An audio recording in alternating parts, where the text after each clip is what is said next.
Hotel soulful, haunted hotel in Rajasthan. तीन दोस्त पीयूष, विकास और अमित राजस्थान के एक छोटे से गांव छत्री आए थे। वह लोग अपने बिजनेस के लिए उस गांव में फैक्ट्री डालना चाहते थे, क्योंकि उस गांव में जमीन और मजदूर दोनों ही काफी सस्ते थे। उस गांव में अमित ने होटल सोलफुल में रुकने का बंदोबस्त किया था। होटल सोलफुल एक छोटा सा होटल था। कोई आलीशान पत्थर नहीं थे, उसमें बस ईंट से बनी सफेद रंग की एक मंजिला इमारत और नीचे खाने का एक वेज रेस्टोरेंट, जिसमें भी टेबल और दरवाजों पर धूल लगी हुई थी, जैसे वहां का चूल्हा हफ्तों से जला ही नहीं था। जैसे ही वह लोग होटल पहुंचे तो उन्होंने देखा कि वहां कोई स्टाफ ही नहीं था। बस वॉचमैन के नाम पर एक बूढ़े से चाचा बैठे थे जो अपनी बीड़ी पी रहे थे। विकास दोनों ही अमित को डांटने लगे, क्योंकि होटल बुक करने की जिम्मेदारी अमित की थी और वो होटल एकदम थर्ड क्लास लग रहा था। उनकी बातों को सुनते हुए वह वॉचमैन चाचा उन तीनों के पास हंसते हुए आए और उनसे पूछने लगे कि क्या वह होटल सोलफुल में ही रुकने वाले हैं।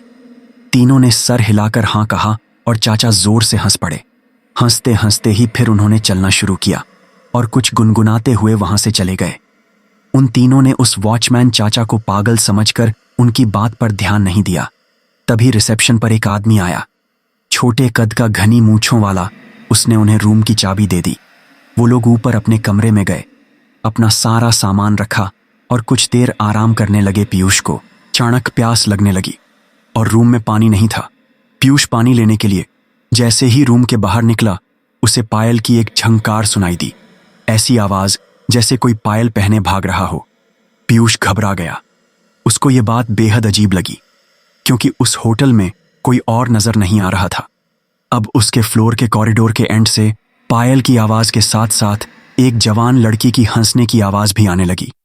पीयूष उस आवाज के पीछे जाने लगा कि तभी उसके कंधे पर किसी ने हाथ रखा और पीयूष चीख पड़ा। पीछे रिसेप्शनिस्ट पानी लेकर खड़ा था।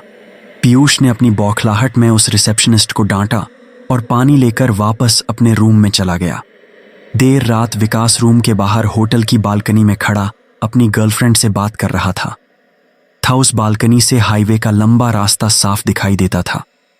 अचानक उस रास्ते पर एक एक्सीडेंट होता हुआ दिखा। विकास चौंक गया। वह नीचे दौड़ लगाने के लिए जैसे ही मुड़ा तो उसके पीछे सफेद कुर्ते में एक बूढ़ा आदमी खड़ा था। उस आदमी की लंबी सी सफेद दाढ़ी थी और मुंह पर ढेर सारी झुर्रियां थीं।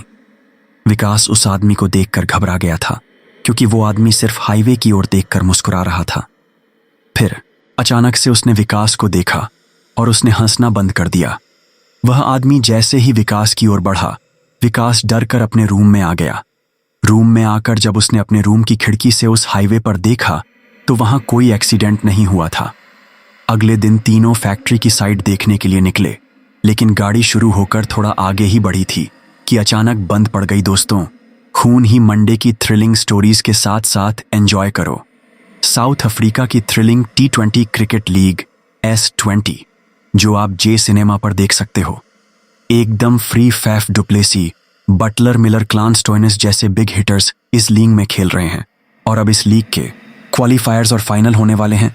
तो जल्दी से ट्यून इन करो जे सिनेमा और देखो A2 लीग। लिंक डिस्क्रिप्शन और पिन कमेंट में। साइड जाने के लिए कोई बस या सवारी भी नहीं थी।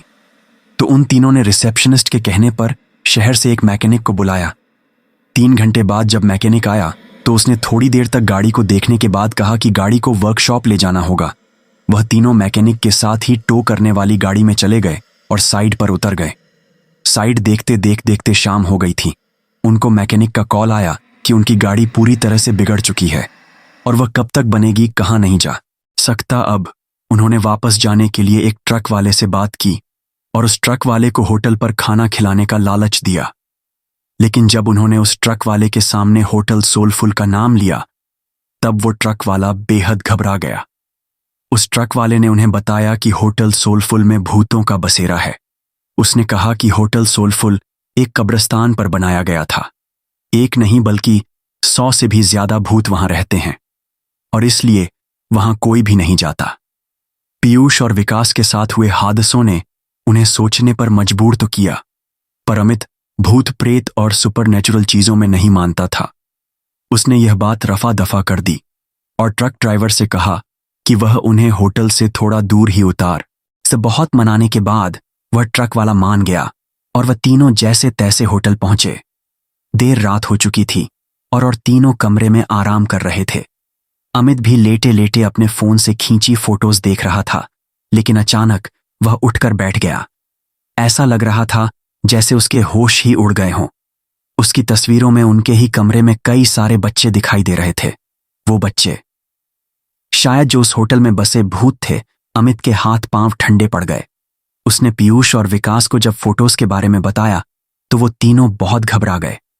वो उस होटल के रिसेप्शनिस्ट को ढूंढते हुए नीचे आए, लेकिन रिसेप्शनिस्ट का नामो निशान ही नहीं था वहां। उन्हें वो बूढ़े चाचा बैठे हुए मिले। उन्होंने यह सब उन बूढ़े चाचा को बताया तो उस बूढ़े चाचा ने हंसते हुए कहा कि जब वह होटल के अंदर आए थे तो 4 आत्माएं तो उनकी गाड़ी के ऊपर ही बैठी हुई थीं। उन्होंने बताया कि होटल सोलफुल में पिछले 18 सालों से भूतों का साया था। जब से यह होटल बना था तब से यहाँ के भूत होटल में आने वाले लोगों को जिंदा वापस नहीं जाने देते। किसी के एक्सीडेंट्स करवा देते हैं तो किसी को आत्महत्या करने पर मजबूर कर देते हैं। फिर होटल की बालकनी की ओर इशारा करके उन्होंने बताया कि वहां देखो, वह सफेद कुर्ते में एक बूढ़ा आदमी खड़ा है। उस आदमी ने यहां होटल बनाने से मना किया था क्योंकि यह जगह कब्रिस्तान की थी। लेकिन कुछ महीनों बाद होटल के सामने वाली रोड पर उसकी एक्सीडेंट से मौत हो गई और आखिर में उस वॉचमैन ने उन तीनों को बताया कि उनकी गाड़ी ठीक नहीं होने वाली थी। वह गाड़ी अपने साथ कई साए ले गई थी। होटल में रहने वाले उन बच्चों की आत्माओं को वह गाड़ी पसंद आ गई थी और शायद इसलिए वो तीनों अब तक जिंदा भी थे। उस बूढ़े वॉचमैन ने उनसे अपनी जान बचाकर वहां से निकल जाने को कहा। यह सब बातें सुनकर उन तीनों के पसीने छूट गए। उन्होंने फैसला किया कि वह अभी की अभी होटल से निकल जाएंगे। वह तीनों अपना सामान लेकर निकल ही रहे थे कि तभी उन्हें वो रिसेप्शनिस्ट मिला। वह तीनों उसे धक्का मार के वहां से तेजी से भागे। हाईवे पर आकर वो लोग आगे जा रही गाड़ियों से लिफ्ट मांगने लगे, लेकिन कोई गाड़ी रुकने का नाम ही नहीं ले रही थी। तभी वह रिसेप्शनिस्ट उनके पास आया और हंसते हुए उनसे पूछा कि वह लोग भाग क्यों रहे थे।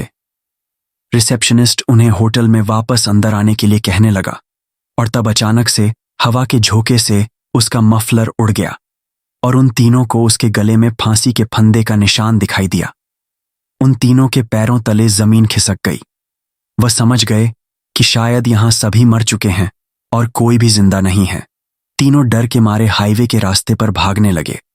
भागते भागते जब कुछ दूर तक पहुंच गए तो उन्होंने पीछे पलटकर देखा, हवा में कई सारे भूत उस होटल के चक्कर लगा रहे थे और रोड पर खड़े वॉचमैन और रिसेप्शनिस्ट उन्हें देखकर अजीब तरीके से मुस्कुरा रहे थे। चीथरी गांव के बारे में बात करने से आज भी तीनों बेहद घबराते हैं। उनकी जान तो बच गई, पर जिंदगी भर के लिए उनके मन में उस जगह का डर बैठ गया था। अगर आपको यह वीडियो अच्छी लगी तो हमारा चैनल खूनी मंडे सब्सक्राइब करना बिल्कुल मत भूलना।